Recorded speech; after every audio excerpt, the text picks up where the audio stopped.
Gutwika abanyarwanda biri kurenga intera. Ese koko ibi nibyo uyu mukobwa ibyo arimo ni ugutwika cyangwa nibyo byishimo bye nubwo tutabimuzi? Ku mugoroba washize ubwo hari igitaramo cyitwa Spinner and Friends cyabereye muri Zaria Court, nibwo hagaragaye umudamu w'umuhanzi w'icyamamare uri muri battle cyangwa se uri guhangana na Bruce Melody uwo bita The Ben.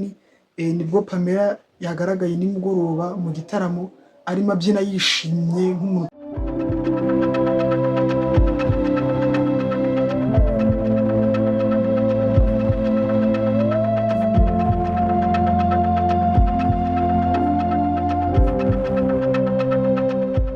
agira umugabo yishimye yambaye imyenda isekeje cyangwa se itangaje, ari kumwe n'undi muhungu banezerewe bigaragara ko nyine bizihiwe.